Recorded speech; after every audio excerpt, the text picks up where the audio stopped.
Gintong kwintas na nagkakalaga ng lagpas 60,000 pesos, hinablot ng mga suspect sa Banga. Magnanakaw, sumalisi sa isang classroom sa Balete, 1,000 piso ng guro, tinangay. Akelco, magsasagawa ng one-stop shop services sa Altavas. Top down sa Libakaw, bigla na lamang nagliyab, driver ligtas. Matoda TMPC, ipinaalala ang mahigpit na pagsuot ng opisyal na uniform sa mga tricycle driver. Tricycle driver, hinabol at pinagbantaan ng kapwa tricycle driver na may dalang ice pick.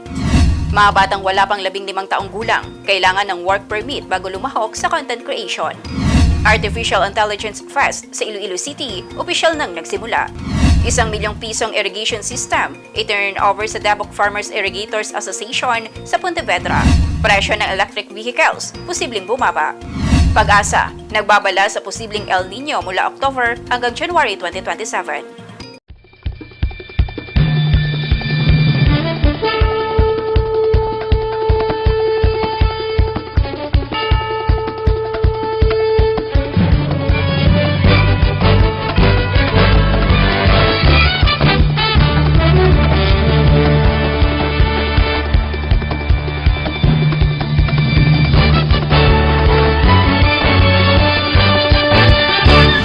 Magandang hapon, Provincial Aklan. Sa mga Kalibo-Cable subscribers at mga klanon sa buong mundo, ito ang Kalibo-Cable News. Sabay tayong napapanood sa Kalibo-Cable TV Community Channel Facebook page at Community Channels 1 and 24. Narito mga balitang aming nakalap ngayong araw August 4, 2026. Hinablot at tinangay ng dalawang lalaki ang gintong kwintas ng biktima na nagkakahalaga ng lagpas 60,000 pesos.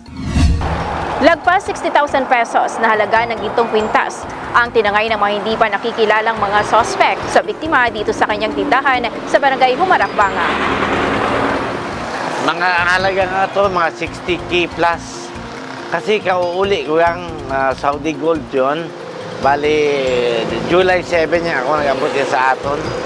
For 8 years na ako niya, kauli. Sa eksklusibong panayam ng Kalibo-Cable News sa biktima na si Lowy Ganal, hindi niya namukhaan ng suspect dahil malabo na ang kanyang paningin. Anya, naramdaman na lamang niya ang biglang paghablot sa kanyang kwintas at hindi na niya nagawang pigilan ang mga salarin. May pumundo, di ka rin nakamotor, daywasanda, tapos sambal ko, sambilog ko tayo pabakay, ano man nabakay, snowber ko, no? Yan, naglibot ako, iya sa suod, tapos ay mas malabo ang mata, ginatanaw ko kung sino snowber, dahil makon manaraya ho. Ay tamang-tama, di ka bantay gitabi ho, ay nagakon lang ang ulo, insakto nga, simple sugod 5, inablot at sumakay tayo sanda gumarurot. Kadalion niya, minuto. Ay, singgit man ako, gumba man ako, tapos singgit man ako sa kunga, nga manakaw makon, ay madasig yan ang dayagan, na late man mga paggawa tricycle. Pag abot naman di ka sa may CBI, may una mang checkpoint na SPG. Na-notice man ito SPG na may una kaning nga motor nga ruyo na ron na suspect na madasig ta, dumaritso. Diretso Banga. Kani, so kayapit bagay na ako na panuhan mananda dahil malabo ang mata. Imoro, sumunod sa SPG, linagas nanda, ruta at pagtugat at baliti. Kami matakang unga, nag-agto sa police station para mag-blatter, mag-report. Ay, wagid, hindi na tunaan kung sumunod na yung Banga, baka naglaylo dahil may SPG, baka mag-report pa to, mahabol sa ito sa highway dahil nagradyo man ro Banga, di ka to banda sa unahan, man kuno nag-aging aro yun ng motor. Ay, raya nun, awareness lang sa mga sa mga, may mga properties pa, mga gamit na dapat ay aware kita, hindi kita mag-trust sa mga ibang tao. Ay, iwa kong gina-inspektahan dahil siyempre, naka-helmet, sa natanan, driver, ay dato ko watat helmet. Pero pag sakay na nagdayagan yun mo saan ang kaibahan niya itong sakay, dahil nag-panic yun, nagsukso ko yung helmet. Malabo, abira ako niya, pananaw, even kimo. Dahil ako ang left eye, right eye na lang ako nagagana. Oo, blind na ako na left eye. Ay, doon nun isang experience na ay importante, wait na man ako na samad, doon mo lang. Batay sa CCTV footage, nagpanggap na bibili ang isa sa mga suspect. Habang kinakausap ang biktima, bigla nitong hinablot ang suot na gintong kwintas sa leeg ng biktima bago mabilis na tumakas at sumakay sa naghihintay na motorsiklo kasama ang isa pang suspect. Patuloy naman ang isinasagawang investigasyon ng Banga Municipal Police Station upang matukoy ang pagkakakilanlan at kinaroroonan ng mga suspect. Inaalam rin ng mga otoridad ang iba pang posibleng ebidensya, kabilang ang CCTV footage na maaaring makatulong sa pagtugis sa mga salarin. Samantala, umaasa ang biktima na agad na mahuhuli ang mga responsable at maibalik ang kanyang natangay na alahas na kanyang pinaghirapan. Sa ngayon ay patuloy pang tinutugis ng Banga Municipal Police Station ang mga suspect. Mula dito sa Barangay Humarap, Banga, ako sa Archie Briones at ito ang Kalibo Cable News. Magnanakaw, sumalisi sa isang classroom sa Balete, 1,000 piso ng guro, tinangay. Malidal sa balitang yan, si Andy Narce. Isang classroom sa Barangay Feliciano, Balete ang sinalisi ng hindi pa nakikilalang magnanakaw habang isinasagawa ang flag ceremony nitong Lunes ng umaga kung saan natangay ng suspect ang 1,000 piso ng isang guro. Ayon sa Balete Municipal Police Station, naganap ang insidente bandang 7:30 ng umaga nitong Lunes habang nasa school grounds ang mga guro at mag-aaral para sa flag ceremony. Ayon sa pulisya, sinamantala umano ng hindi pa nakikilalang suspect ang pagkakataong walang tao sa loob ng mga silid-aralan upang makapasok sa isang classroom. Natangay ng suspect ang 1,000 piso na pagmamay-ari ng isang guro na naiwan sa loob ng silid-aralan. Samantala, nahagip naman sa kuwang ito ng CCTV ang lalaking pinaniniwala ang suspect na nakasuot ng jacket at may takip ang mukha habang nagmamadaling lumabas ng silid-aralan. Napag-alaman ding ilang ulit nang nakapagtala ng kaparehong insidente ang naturang paaralan, ngunit hanggang sa ngayon ay hindi pa rin natutukoy ang responsable. Patuloy naman ang sinasagawang investigasyon ng Balete Municipal Police Station upang matukoy ang pagkakakilanlan ng suspect. Andy Narce, Kalibo Cable News. Iba't ibang serbisyo ng Akelco, isasagawa sa pamamagitan ng one-stop shop services sa bayan ng Altavas. Malidal sa balitang yan, si Juno Rosales. Magsasagawa ang Akelco ng one-stop shop services sa bayan ng Altavas sa Miyerkules, August 5. Sa pamamagitan ng aktibidad, ilalapit ng Akelco ang iba't ibang serbisyo sa mga consumer upang mas maging madali ang kanilang transaksyon. Magsasagawa ang Aklan Electric Cooperative Incorporated ng one-stop shop services sa Miyerkules, August 5, simula 9:30 ng umaga sa Audio Multipurpose Building sa bayan ng Altavas. Inaanyayahan ng Akelco ang lahat ng member consumer owners at mga residente ng Barangay Odyong at mga karatig barangay na samantalahin ang mga serbisyong ihahandog sa nasabing aktibidad. Kabilang sa mga serbisyong maaaring ma-avail ang pag-update ng member consumer records, paglipat ng pangalan ng account, pagtanggap ng aplikasyon para sa bagong koneksyon ng kuryente, enrollment sa Lifeline Rate Program para sa mga kwalipikadong 4-piece beneficiaries at marginalized end user, gayon din ang information education and communication activities. Pinapayuhan ng Akelco ang mga dadalo na dalhin ang lahat ng kinakailangan dokumento kaugnay ng kanilang transaksyon upang mapabilis ang proseso ng serbisyo. Jelena Rosales, Kalibo Cable News. Maswerteng nakaligtas ang driver matapos na nagliyab ang kanyang top-down sa bayan ng Libakaw.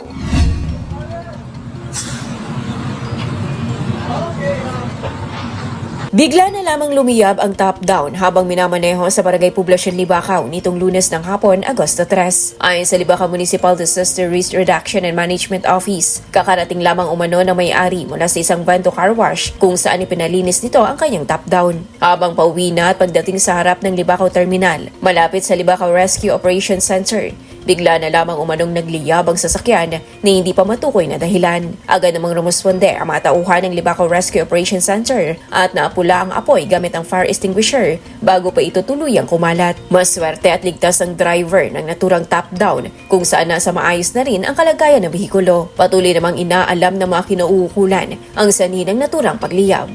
Archie Briones, Kalibo Cable News.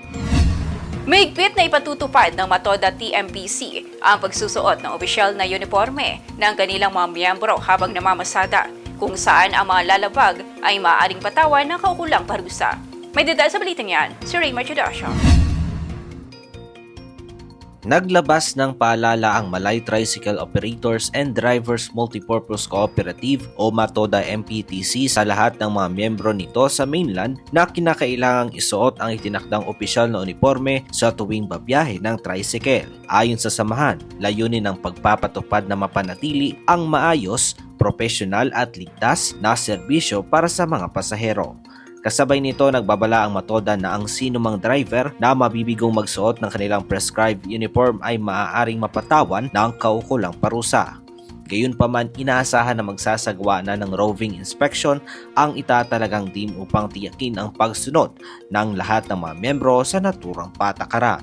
Pinapayuhan naman ang lahat ng MATODA drivers sa mainland na sumunod sa lituntunin upang makaiwas sa anumang paglabag at mapanatili ang kaayusan sa kanilang hanay.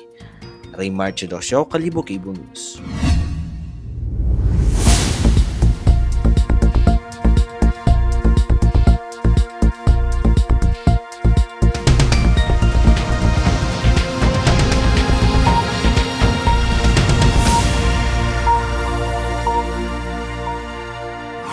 Hinabol at pinagbantaan ng tricycle driver ng kapwa tricycle driver na may dalang ice pick sa Kalibo, Aklan.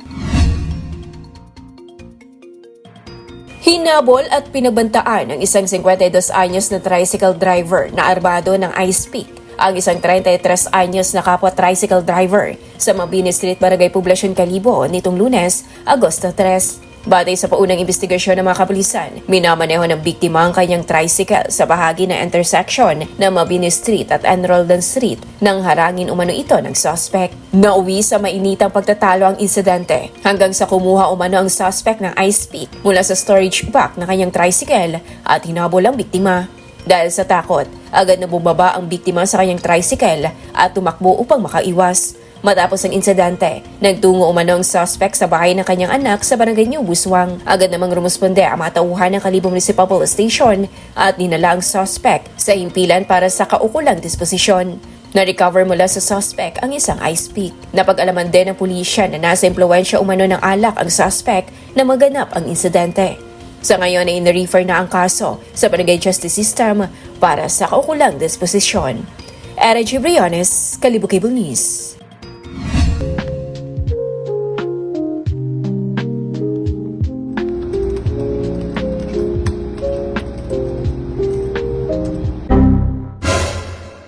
Hay, natugaw mataro internet. Oh no! May deadline pa ako hinagahay. Katagamad Hindi nakagawa ng research dahil nawala ng internet. Magkalibo-cable na kasi.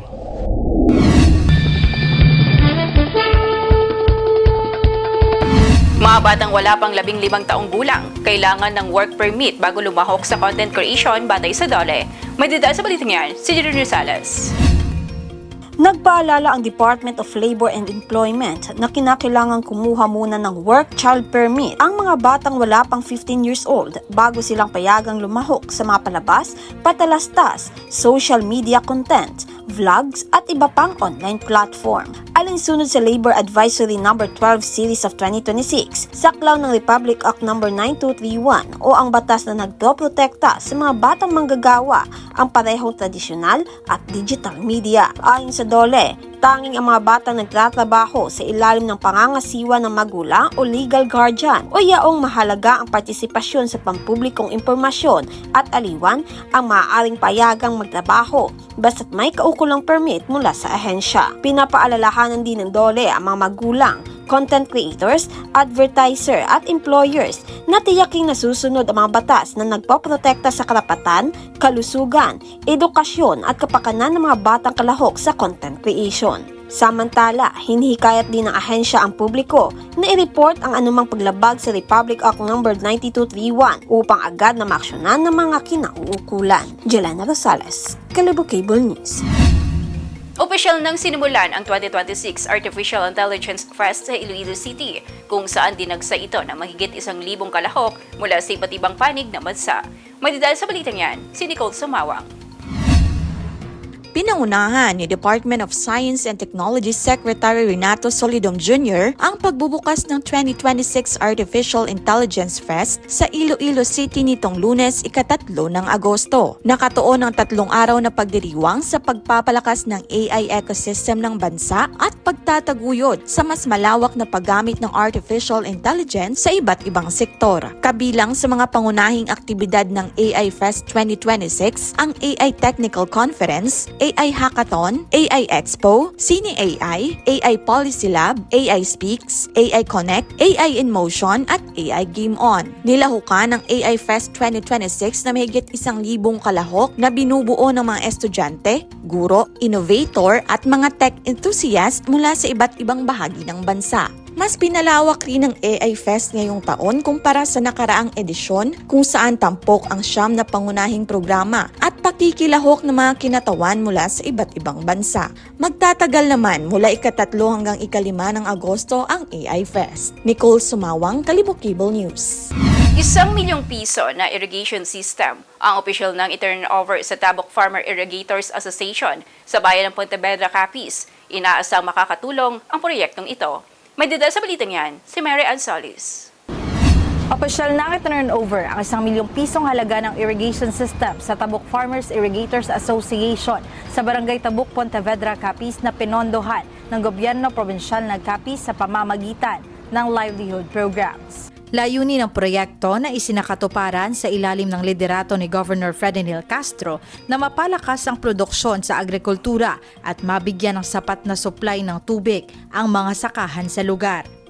Dumalo sa turnover ceremony sina Acting Provincial Agriculturist Raul V. Perez, Agriculture Consultant Jose Pepe Bores, kinatawan ni Mayor Henry Tumlos, OIC Municipal Agriculturist Jonel Castro, mga opisyal ng barangay at mga miyembro ng Tabuk Farmers Irrigators Association. Sa pamamagitan ng bagong irrigation system, inaasahang mas magiging maayos at tuloy-tuloy ang supply ng tubig sa mga sakahan na makatutulong hindi lamang sa mga miyembro ng asosasyon kundi maging sa iba pang mga magsasaka sa Barangay Tabuk, Pontevedra. Mula dito sa probinsya ng Capiz, Mary Ann Solis, Kalibo Cable News. Presyo ng electric vehicles posibleng bumaba matapos ilabas ang Executive Order No. 121 ni Pangulong Ferdinand Marcos Jr. May detalye sa balitang yan, si Jerry Rosales.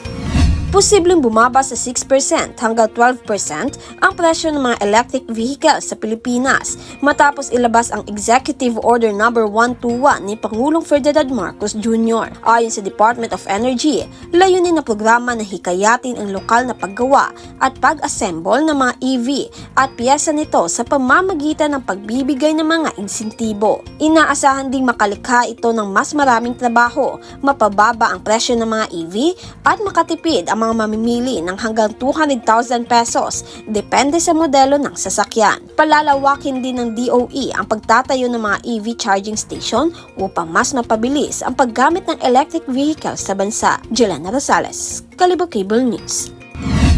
Nagbabala ang pag-asa sa posibleng matinding El Nino sa Oktubre. May detalye sa balitang yan, si Nika Bautista. Nagbabala ang pag-asa ng posibleng matinding El Nino simula October 2026 hanggang January 2027. Ayon sa Climate Outlook ng nasabing ahensya, maaaring magdulot ito ng mas kaunting pag-ulan na posibleng magresulta ng dry spell at drought sa ilang bahagi ng bansa. Ayon sa Weather State Bureau, nagkakaroon ng dry spell at drought dahil sa matagal na kakulangan ng pag-ulan. Patuloy namang minomonitor ng ahensya ang sitwasyon at pinayuhan ng publiko, lalo na ang sektor ng agrikultura, na maganda sa posibleng epekto nito. Nika Bautista, Kalibo Cable News.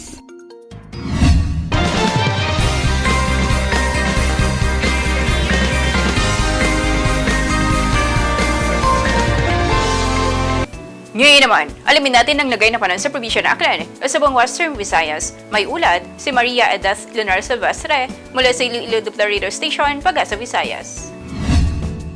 Maayong adlaw sa tanan, muna ang aton latest weather update para sa karon nga adlaw sang Tuesday, August 4, 2026. Si Bagyong Luis nga ginomonitor naton kagahapon ay nangin isa na lamang ka LPA kagabi sang alas 8. Kagsado karon as of 8 AM kaganang aga, orihin ni sa platan nga yara sa may vicinity of Kabugaw, Apayao. Ang ini nga LPA ay unlikely naman na nga mag-redevelop into a tropical depression o kon bagyo. And then may yara pagid kita ka isa ka LPA nga ginamonitor sa sulod sang ating nga par nga kung sa diin orihin ni sa platan kaginang alas 8 sang aga nga may kalayon 180 km west of Bacnotan, La Union. Ang ini nga LPA ay manubo man ang tsansa nga mag-develop into a tropical depression o kan bagyo kagsado karon. Ang ini nga mga LPA nga ginamonitor naton sa sulod sang ating par ay wala man ni direkta nga epekto sa aton diri sa Western Visayas.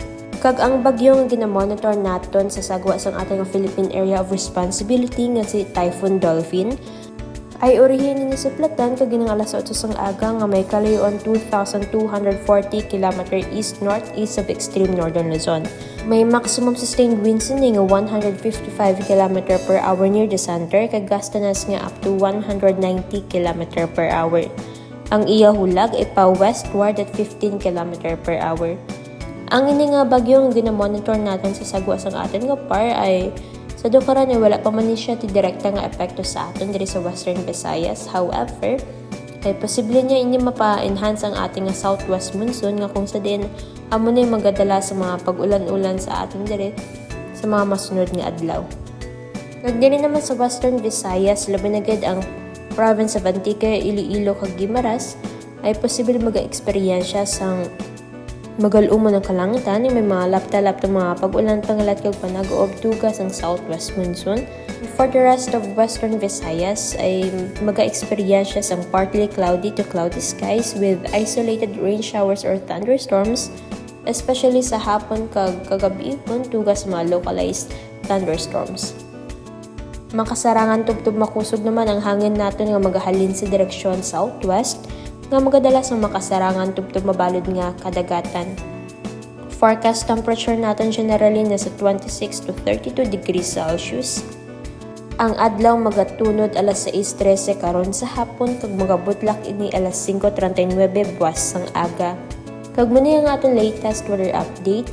Para sa mga dugang impormasyon ay bisitaha lang ating official website at www.bagongdatpagasa.dost.gov.ph. Pati na ang ating mga official social media accounts. Halin diri sa may Iloilo Daplo Radar Station Pag-asa Visayas DOST. Ako si Maria Edith Linor Silvestre. Madamo gid nga. Salamat.